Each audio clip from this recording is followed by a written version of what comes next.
কি বানাচ্ছো? কেক বানাচ্ছো? হ্যাঁ, এটা ভালো কেক। Yummy cake. কি দিচ্ছ? নুন। নুন দিচ্ছ? আর কি দিচ্ছ? আর এইটা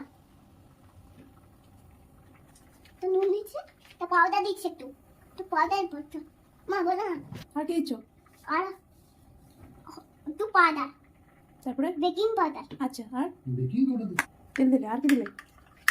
আর তুমি এইটা দিলো ও বেকিং পাউডার। আচ্ছা, আর কি দিতে হবে? আর নুন। নুন তো দিলে একবার, না নুন তো আবার নুন দিতে হবে? চিনির বদলে নুন দিচ্ছ নাকি? হ্যাঁ, কেকটা মিষ্টির বদলে তো নুনটা হয়ে যাবে এতবার নুন দিলে। নুন হবে না। হ্যাঁ, না নুন হবে তুমি তো অনেকবার করে নুন দিচ্ছ, তাহলে তো নুন হয়ে যাবে। না। মিষ্টি কেক করবো। তো মিষ্টি, তাহলে মিষ্টি দিতে হবে তো, তুমি তো মিষ্টি দাওনি, শুধু নুন দিয়ে যাচ্ছ। পড়ে গেল। মিষ্টি দিলাম। মিষ্টি দিলে, আর আর এই কাজু দিতে হবে। কাজু দিতে হবে, দিয়ে দাও। কাজু দিয়ে হয়ে গেল। হুম, তারপর কিশমিশ। কিশমিশ। কিশমিশ। কিশমিশ আচ্ছা, বুঝতে হুম।